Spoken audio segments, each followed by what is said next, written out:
नमस्कार मित्रांनो, ठरलं तर मग या मालिकेच्या आजच्या भागात आता डायनिंग टेबलवर जेवण्यासाठी बसलेली असतात. पण तिथे आता नेमकी ही प्रिया येते आणि प्रिया वाटेल ते बोलू लागते. म्हणजेच ना, आता प्रियाला दमूनच सगळ्यांची बोलती बंद करायची असते आणि यासाठी ती आता पुढे आलेली असते. आणि त्याच वेळेला आता ती सगळ्यांसमोर बोलत असते की हे चुकीचं, हा तुमचं म्हणजे सुभेदारांचा न्याय काही अजबच आहे. म्हणजे माझ्यासाठी वेगळं आणि याच्या जाव्यासाठी वेगळा न्याय. म्हणजे मी कितीही काही केलं तरी मला फासावर द्यायचं, मला शिक्षा करायची, आणि ह्याने एक काही चूक केली तर लगेच ह्याला माफ करायचं. हा कोणता न्याय आहे? सुभेदारांचा न्याय ना मला कळतच नाही, असं प्रिया म्हणते. त्याच वेळेला आता अर्जुन भडकतो आणि अर्जुन म्हणतो की तुझी लिस्ट काढू का सगळी? तुझी लिस्ट काढली ना तर ती पुरणार नाही. मला मान्य आहे की सचिनने चूक केलेली आहे, ती खूप मोठी आहे, पण तरी सुद्धा तुझ्या चुका जर काढल्या ना तर ती यादी कमी पडेल. सायली ही म्हणते की तू आता तुझं तोंड बंद करतेस का, की तुला आता इकडन धक्के मारत मी बाहेर काढू? सायलीने असं म्हटल्याबरोबर आता लगेचच इथे प्रिया म्हणते की मला एकच गोष्ट कळत नाहीये, तुमच्या लोका चालल्या तरी काय, पण सुनेसाठी वेगळ्या आहे, जाव्यासाठी वेगळ्या आहे, त्यापेक्षा एकच काहीतरी ठेवायचं ना, म्हणजे कसे या सगळ्या गोष्टी व्यवस्थित कळतात असं देखील आता म्हटलं जातं. आता या सगळ्या गोष्टी जेव्हा बोलून दाखवल्या जातात ना, तेव्हा मात्र आता सख्यांचंच मूड ऑफ होतो. कारण आहे ना, आतापर्यंत सुभेदारांना असं कोणी सुनावलेलं नव्हतं जीवनाच्या ताटावर बसलेलं असताना. आणि आज ही प्रिया जे काही सुनावत असते ना, त्या सगळ्या गोष्टी ना एकदम भयंकर अशा असतात आणि त्या नकोशा झाले या असतात प्रत्येकालाच. तरीसुद्धा या प्रियाची बडबड थांबत नसते. म्हणून सायली आता म्हणते, तू निघतेस की मी उठू? त्याबरोबर प्रिया म्हणते की बघ, जे काही रिअल फॅक्ट आहेत ते मी तुला सांगितले आहेत, कारण मी सुभेदारांना चांगलेच ऑब्झर्वेशन केलेलं आहे. मी जर केलं तर मला तुम्ही बोलून दाखवता, आणि इथे तर ह्याने एवढा मोठा गुन्हा केलाय तरीसुद्धा तुम्ही त्याला जेवायला तुमच्या सोबत बसवता. वारे वाह सुभेदार, असं ती म्हणून तिकडं आता जाते. पण या सगळ्या गोष्टीच ना अस्मिताला वाईट वाटतं. अस्मिता आता म्हणू लागते की सॉरी माज, यामुळे तुम्हा सगळ्यांना हे ऐकायला लागते. म्हणजेच सचिन इथे आलाय आणि सचिनने जे काही चुका केल्या आहेत ना, त्या सगळ्या गोष्टीमुळे तुम्हाला या सगळ्या गोष्टी ऐकायला लागतात. खरंच सॉरी. खरं तर ना मला माझा सचिन पुन्हा पूर्वीचा कधी भेटेल माहीत नाही. म्हणूनच ना मला या सगळ्या गोष्टी ना खरं तर ना नकोशा वाटतात. नकोयत मला या गोष्टी. मला ना असंच वाटतं कधी कधी की माझ्याकडंच काहीतरी चूक झाली आहे की काय, असं बोलून ती स्वतःला या सगळ्याचा त्रास करून घेते. ती जेवतही नाही भरल्या ताटावरून ती उठून जाते. पण या सगळ्या गोष्टीत सायलीला वाईट वाटतं. सायली लगेच उठते आणि सायली म्हणते की मी लगेच जाऊन त्यांना देते, कारण त्या दोन जीवांच्या आहेत, ते उपाशी राहायला नकोत. आणि म्हणूनच सायली जे आहे ती लगेच जागेवरून उठते आणि सायली जी आहे ती आता अस्मितासाठी तीच दाट जे आहे ते घेऊन जात असते. कारण सायलीलाही आवडत नसतं, कारण सचिन जे काही केले ना सचिनने, ते सगळं काही एकदमच भयंकर असतं आणि या सगळ्याचा त्रास बिचारी अस्मिता स्वतःला करून घेत असते. पण या सचिनला काहीच वाटत नसतं. अगदीच तो निर्लज्ज आहे खरं तर. म्हणजे ना त्याला काही फरक पडत नाही या सगळ्या गोष्टीचं. म्हणूनच तर आता सायलीला या सगळ्या गोष्टीच वाईट वाटतं. अस्मिता बिचारी रडू लागते. अस्मिताला माहिती असतं की तिचा नवरा जो आहे तो तिच्या हातातून गेलाय, ती दोन जीवांची आहे. आणि या सगळ्या गोष्टी जेव्हा आता तिला नकोशा होतात ना, तेव्हा मात्र आता ती ठरवते की नाही, आपल्यामुळे आपल्या घरच्यांना एवढं ऐकायला लागते जे की त्यांनी कधीच ऐकलं नव्हतं. आणि बिचाऱ्याला आपल्यामुळे त्रास होतोय या सगळ्या गोष्टीच्या ना तिला खूप जास्त वेदना होत असतात.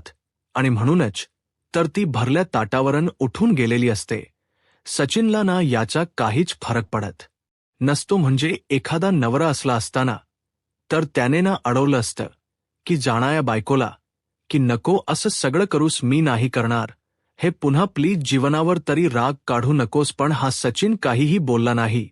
तिथे शांतपणे बसून राहिला. मग आता बाकीच्यांना तरी कुठे जेवण जाणार, कारण त्यांनाही आता या सगळ्या गोष्टीचा त्रास तरच झालाय. कारण त्यांची जी घरातली मुलगी आहे ती जीवली नाहीये. तिला एवढा त्रास होतोय म्हटल्यावर या सगळ्यांनाही जेवण जात नाही. हळूहळू डायनिंग टेबलवरनं ना प्रत्येकजण उठून निघून जातात. या सचिनला काय याला काहीच फरक पडत नाही. तो तिथेच बसलेला असतो. कारण प्रत्येक जण ना आता त्याला एक एक करून निघून जातात. पहिल्यांदा सायली गेलेली असते, कारण तिला अस्मिताच्या रूममध्ये जेवण घेऊन जायचं असतं. सायली गेल्याबरोबर इकडे आता पूर्णाजे सुद्धा जेवणाच्या पाया वगैरे पडतात आणि पूर्णाजे सुद्धा तिकडून उठून जात असतात. तर दुसरीकडे आता अर्जुनही विचार करतो की आपली बहीण किती दुखावली आहे या मूर्ख माणसामुळे. या माणसाने आपल्या बहिणीला फसवले आणि त्यामुळे आता तिकडनं अर्जुनही जीवनाच्या ताटाच्या पाया पडतो आणि तोही तिकडून जायला निघतो, कारण त्यालाही खूप जास्त असा त्रास होत असतो. मग आता तोही जेव्हा निघून जातो ना तेव्हा मात्र आता सगळी जण एक एक करून निघून जातात. तर इकडे आता सायली रूममध्ये असते. अर्जुन रूममध्ये जातो आणि बघतो तर काय सायली झोपली नाही आहे. मग आता सायलीने ठरवलेलं असतं की अर्जुनशी बोलायचं, म्हणजे ना अर्जुनने तिच्यासोबत जे काही केलेलं असतं, या गोष्टी लपवलेल्या असतात, त्या सगळ्या गोष्टीला नाही आवडत सायलीला. म्हणून सायली म्हणत असते, मला या गोष्टी आधी का नाही सांगितल्या, म्हणजे याचा अर्थ असाच ना की मी तुम्हाला तुमच्याबरोबर जे काही केले, तुमच्यावर विश्वास ठेवला, तिथे कुठेतरी कमी पडले का. मग मला सांगा, तुम्ही या गोष्टी अस्मितापासून लपवल्या, पण माझ्यापासून लपवायचा काय हेतू होता तुमच्या. त्यावर मात्र आता अर्जुन म्हणू लागतो की काय आहे ना, मी या सगळ्या गोष्टी तुला सांगणार होतो, पण या सगळ्या गोष्टी कोणत्या तोंडाने सांगायच्या. तर मला ना या गोष्टी इतक्या इम्पॉर्टंट वाटल्या नाहीत की तुला सांगाव्या, असं देखील आता अर्जुन म्हणत असतो. त्यावर सायलीचा संताप होतो. सायली म्हणत असते की म्हणजे तुम्हाला या गोष्टी माहिती होत्या तरी सुद्धा तुम्ही माझ्यापर्यंत या गोष्टी आणल्या नाहीत, शेअर केल्या नाहीत. पण तुम्हाला या गोष्टीच गिल्ट वाटत नाहीये की तुम्ही या गोष्टी मला सांगितल्या नाहीत का. प्रत्येक वेळेला सगळ्या गोष्टी तुम्ही माझ्यासोबत शेअर करता. मग या वेळेला तुम्हाला काय झालं होतं माझ्यासोबत ही गोष्ट शेअर करायला. त्यावर आता मला एवढं काही वाटलं नव्हतं, कारण मी जेव्हा त्याला पहिल्यांदा बघितलं होतं ना त्या मुलीसोबत, तेव्हा मी त्याला धक्के मारत खेचत फरफटत माझ्या ऑफिसमध्ये घेऊन गेलो होतो. इथे मी आणू शकत नव्हतो, कारण अस्मिता ताई होती म्हणूनच मी आणलं नाही. पण खरंच ना तो इतका नालायक असेल असं मी विचारही केला नव्हता. त्याला मी माझ्या ऑफिसमध्ये नेऊन चांगल्या भाषेत समजवला होता आणि त्याला म्हटलं होतं की हे सगळे धंदे पुन्हा करू नकोस. असे माणस कधी सुधारतात का. पण त्याच वेळीला जर तुम्ही अस्मिताईंना सांगितलं असतं तर त्यांना आज जितका धक्का बसला ना तितका धक्का बसलाही नसता. पण तुम्ही त्या गोष्टी अस्मिताईंपासून लपवून ठेवल्या, माझ्यापासूनही लपवून ठेवल्या. हे खूप चुकीचं तुम्ही केलेलं आहे, असं देखील आता सायली ही बोलत असते. सायली जेव्हा या सगळ्या गोष्टी बोलते ना तेव्हा मात्र आता अर्जुन म्हणतो की मला नाही वाटत होतं की तुम्हा लोकांना या सगळ्या गोष्टी सांगाव यात, म्हणूनच मी नाही सांगितल्या. माझ्या पद्धतीने या गोष्टी मी हँडल केल्यात.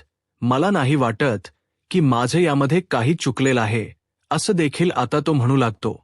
आणि जेव्हा या सगळ्या गोष्टी तो बोलतो ना तेव्हा मात्र सायलीला राग येतं, कारण सायलीला यावेळेला त्याने सांगितलेलं नव्हतं आणि उलट सायली त्याला हेही विचारते ते की मला एक गोष्ट सांगा की त्या दिवशी जो काही प्रकार घडला त्या सगळ्या गोष्टी मला सांगा की ते तुमच्या समोर तुमच्या मित्राच्या घडल्या नव्हत्या. हे सगळं अस्मिता ताई बद्दलच होतं ना. खरं खरं सांगा. हो, हे अस्मिता ताई बद्दलच होतं. मग तेव्हाही तुम्हाला मला या गोष्टी सांगाव्याशा वाटल्या नाही. तुम्ही फक्त मित्राचं कारण सांगितलं की तुमच्या मित्राच्या बाबतीत या सगळ्या गोष्टी घडल्यात, पण तुम्ही मला एकाही शब्दाने बोललात नाही की ही गोष्ट सगळी अस्मिता ताईशी निगडीत आहे. मग तेव्हा का नाही सांगितलं? मला जर सांगितलं असतं तर आपण यावर काहीतरी सोल्युशन काढलं असतं. मग आता अर्जुन भडकतो आणि अर्जुन म्हणतो की या सगळ्या गोष्टींना मला तुला सांगणं जास्त इम्पॉर्टंट वाटलं नाही. ओसो म्हटल्याबरोबर आता सायलीला राग येतो, कारण सायली विचार करते की अर्जुन आपल्या आयुष्यात आहे पण तो आपल्याला इम्पॉर्टन्स देत नाहीये, म्हणजेच त्याला आपल्याबद्दल काहीच वाटत नाहीये. ही गोष्ट आता सायलीला कळून चुकलेली असते आणि म्हणूनच तर सायली या सगळ्याचा त्रास करून घेत असते. बिचारी सायलीला खूप जास्त वाईट वाटत असतं. तिला आता या सगळ्याचा त्रासही होत असतो, तरी सुद्धा बिचारी या सगळ्यावर काहीच जास्त रिएक्ट होत नाही. ती विचार करते की जास्त काही बोलूनही उपयोग नाहीये, कारण हा माणूस आहे ना आपल्यासोबत भांडतच बसणार आहे. त्यापेक्षा आपण या माणसापासून जरा 4 हात लांब राहिलेलंच बरं. याच्यासोबत जास्त संवाद साधायलाही नको असा विचार ना आता सायली करत असते. साली लगेच खूपपणे आपली चादर वगैरे घेते आणि झोपी जाते. दुसरीकडे पूर्णाजी आपल्या रूममध्ये पुस्तक वाचत बसलेली असताना अर्जुन पूर्णाजीसाठी पाणी घेऊन येतो. आता अर्जुन पूर्णाजीसाठी पाणी घेऊन आला हे बघून पूर्णाजी अर्जुनला म्हणते की ये अर्जुन, बोल, काय बोलायचं होतं त्यावर आता तुला कसं कळलं? रोज सायली पाणी घेऊन येते आणि आज तू पाणी घेऊन आलास ना, यामध्येच मी समजले की तुला माझ्याशी काहीतरी बोलायचं आहे. बोल ना, काय झालं आहे एवढं? मग आता अर्जुन जो आहे तो मात्र टेन्शनमध्ये आलेला असतो आणि तो आता अर्जुन जो आहे तो बोलू लागतो की मलाच कळलं नाही, माझ्याकडून खरंच चूक झालीय का? मी चुकीचं काम केलंय का? म्हणजेच तुमच्या सगळ्यांपासून या सगळ्या गोष्टी लपवून सायली ही नाराज झाली आहे. मग मला कळतंय तुला या सगळ्याचा त्रास होतोय, पण चूक तर ना तुझ्यापेक्षा जास्त ना त्या सचिनने केलेली आहे. म्हणजे सचिनने खूप जास्त गोष्टी तुझ्या आपल्यापासून लपवल्यात आणि त्याने जी काही चूक केली ना त्याला माफी आहे की नाही मला माहीत नाही, पण आपण त्याला असं शांत ठेवलं आहे का? तर आपण आपल्या अस्मिताचा विचार करतोय, अस्मिताच्या बाळाचा विचार करतोय.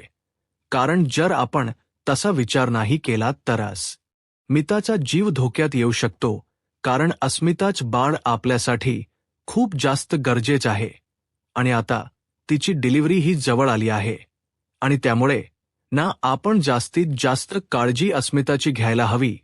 असं देखील आता इकडे पूर्णा आजी जी आहे ती अर्जुनला बोलत असते आणि अर्जुनला समजावू लागते.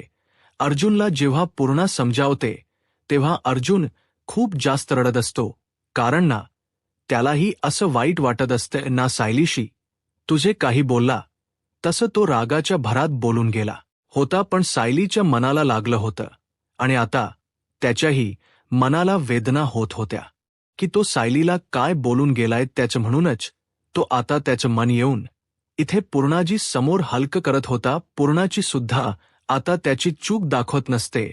पूर्णा म्हणत असते की या सगळ्यांमध्ये तुझी चूक नाही, तर या सगळ्यामध्ये ना तिची चूक आहे. त्यामुळे तू वाईट वाटून घेऊ नकोस, मी आहे ना तुझ्यासोबत, नको काळजी करूस. आणि असं बोलून आता पूर्णाची अर्जुनला आधार देत असतात, पण अर्जुनला आता सायलीचीही काळजी वाटत असते. त्यालाही असं वाटत असते की आपण सायलीला खूप काही बोलून गेलो. अस्मिताचंही त्याला टेन्शन असतं, कारण बिचार अस्मिताला आता काय काय फेस करावं लागत आहे. तिचा तो नवरा तिच्या समोर आहे आणि ती आता या सगळ्या राग जीवनावर सुद्धा काढते. या सगळ्या गोष्टी मनाला खूप जास्त लागलेल्या असतात. दुसऱ्या दिवशी सकाळी आता सायली किचनमध्ये काम करत असते, पण तिच्या ना कामामध्ये लक्ष नसतं. म्हणजेच तिला ना आता विमल विचारत असते की आता फोडणीला मी द्यायची आहे की तुम्ही देणार आहात? भाजी कापून तर झाली आहे. त्यावर आता सायली म्हणत असते की फोडणीला तुम्हीच द्या. त्याच वेळेला आता तिचं लक्ष जातं की घरात इतरही कोणाचंच काहीच लक्ष नाहीये, पण आपण जर असंच मूड पाडून राहिलो सगळेजण तर मग अस्मिता ताईंच काय, त्यांना किती वाईट वाटेल हा विचारही आता सायलीच्या मनामध्ये असतो.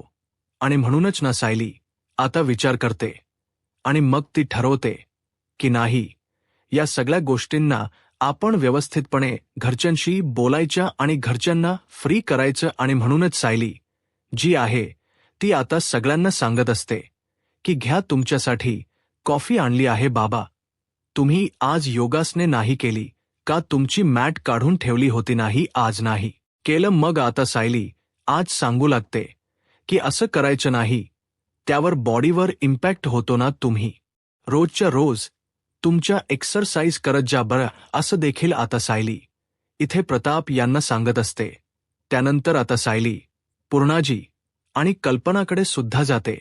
त्यांच्यासाठी सुद्धा कॉफी आणि चहाने केलेला असतो. त्याच वेळेला आता सायली मुद्दामूनच ना कल्पनाच्या बाजूला जाऊन बसते आणि कल्पनाशी बोलायचा प्रयत्न करत असते. म्हणजेच आता ती कल्पनाला सांगत असते की आई, मला सांगा, आपलं जे ठरलं होतं बघा, गेट टुगेदर करायचं, त्याचं काय करायचं, म्हणजे आपण पूर्ण प्लॅनिंग केलं होतं ना. मग मला असं वाटतं आपण आहे ना या सगळ्या गोष्टींचा जरा जास्त विचार करतोय. मान्य आहे की आपल्या बाबतीत काल जे झालं ते खूप जास्त चुकीचं झालं, पण आपण हे 31 गेट टुगेदर केना, तर मला असं वाटतं ना की अस्मिता ताई या सगळ्यातून बाहेर येतील. कारण आपल्याला सध्या तरी अस्मिता ताईंना फॉरवर्ड करायचं आहे या सगळ्या गोष्टीतला. मग आपण जर ही छोटीशी पार्टी केली तर अस्मिता ताई थोडंसं का होई ना रिलॅक्स होतील. आणि मला असं वाटतं की त्यांना जरा बरं वाटायला हो, आणि त्यासाठी आपण ही पार्टी करायला हवी. नाहीतर आपणही त्याच गोष्टींमध्ये रमून राहू. आपण आधी काय ठरवलं होतं बघा, आपण ठरवलं होतं की नाही, की या सगळ्या गोष्टी ज्या आहेत त्या व्यवस्थितपणे लक्ष देऊन बघायच्या. म्हणजेच काय, तर बघा, आपण ठरवलं होतं की आपल्या ज्या ज्या काही गोष्टी घडल्या आहेत त्या सगळ्यांसोबत मस्त शेअर करायच्या. वाईट गोष्टी झाल्या त्या मागे सारायच्या. मग आता आपण त्याच वाईट गोष्टी घेऊन बसलो तर कसं चालणार आहे आपल्याला.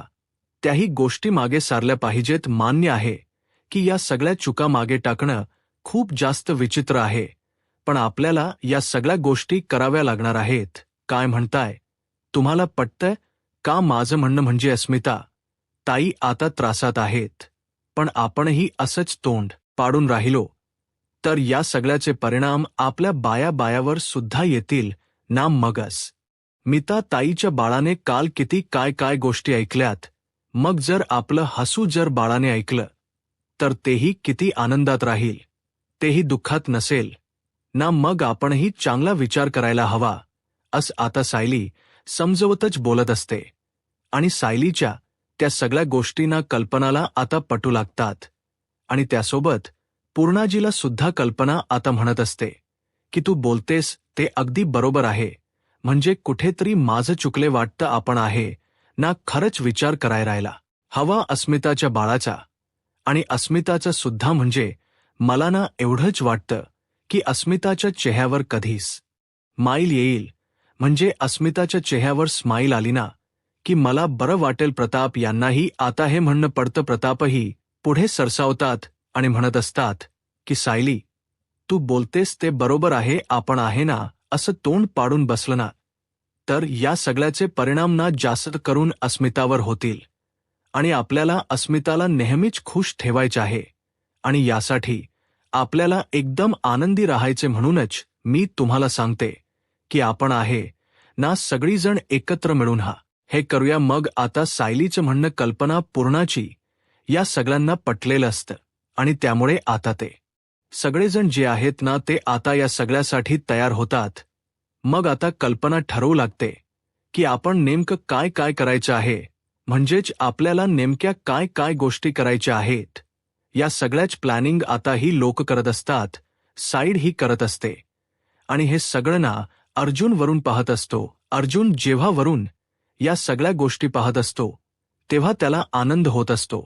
आणि एकीकडे ना तो आता विचार करतो की काही झालं ना तरी सुद्धा सायली बरोबर आता आपल्याला बोलायला हो. सायली त्याच्याशी बोलत नाहीये.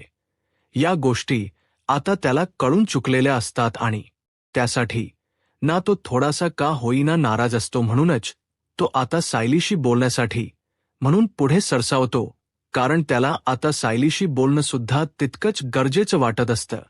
तर इकडे पूर्णा आजी सुद्धा म्हणत असतात की आपण प्रतिमाला बोलवूया आणि तसंही आपल्याला केक कटिंग करायचं आहे, तर आपण या वेळेला ना फुलांचं डेकोरेशन करूया, फुगांचं नको करूया, फुलांचा सुगंध सगळीकडे पसरतो ना, असं देखील सायली आता म्हणत असते. सायली ज्या पद्धतीने सगळ्या गोष्टी सांगते ना, त्या सगळ्या गोष्टींना आता मात्र आवडत असतात आणि म्हणूनच आता हे लोक विचार करतात की चला सायलीन जसं ठरवलं ना, अगदी आपण तसंच करायचं. मग आता या सगळ्या गोष्टींच त्यांचं व्यवस्थितपणे हे सगळं करून झालेलंच असतं आणि म्हणूनच आता ती लोक विचार करतात की चला आता ना आपण आहे ना त्या दिवशी केक कटिंग करूया आणि ते केक कटिंग आहे ना आपण आहे ना या तिमाकडून करून घेऊया, म्हणजे कसं प्रतिमाची स्मृती परत करत आलीय, मग केक कटिंग करताना अजूनच आनंद होईल. दुसरीकडे पुढील भागात आपल्याला पाहायला मिळत नाही जी प्रिया आहे ना, ती बाहेर येऊन फोनवर बोलत असते आणि ती नागराज सोबत बोलत असते. नागराजला म्हणत असते की तू माझ्यापासून बऱ्याच गोष्टी लपवल्या, मग तुला काय वाटतं रे, मी तुला असंच सोडेल का नागोबा? आतापर्यंत महिप्त आणि या सगळ्या गोष्टी आपण हडल करत होतो, पण तू तरी सुद्धा माझ्यापासून या गोष्टी लपवल्या, बघ मी तुला सोडते का? पण हे सगळं ना आता सायलीन ऐकलेलं असतं आणि म्हणूनच प्रिया घाबरते. प्रिया आता लाईनवर येते आणि त्यानंतर ना आता प्रिया विचार करू लागते की आता काय करायचं. दुसरीकडे आता अर्जुन सोबत आता सायली बोलत नसते म्हणून अर्जुनला थोडा डिस्टर्ब असतो. अर्जुन म्हणतो की आता हे असं किती दिवस चालणार आहे, म्हणजे तू याशी बोलणारच नाही आहेस का, असा देखील विचारणा आता तो करत असतो. दुसरीकडे सायली आता चांगलीच धमकी देऊ लागते आणि म्हणते की काय ग, तुला माहिती घरातली लोक कशी आहेत, ती या घरातली लोक चांगली आहेत म्हणून तुझा निभाव लागलाय. जर या घरातल्या लोकांनी ठरवलं ना, तर मग बघ तू या घरातल्या शत्रूशी वाचता ठेवतेस. जर या घरातल्या शत्रूसोबत तुझे संबंध असतील तर या घरातल्यांसाठी तू खूप जास्त वाईट असशील. याही गोष्टी लक्षात ठेवस देखील आता तीन म्हटलेलं असतं आणि त्यामुळेच ना आता पुढे काय होईल हे पाहायला आत्ताच माझा महाराष्ट्र या यूट्यूब चॅनलला सबस्क्राईब करा. धन्यवाद.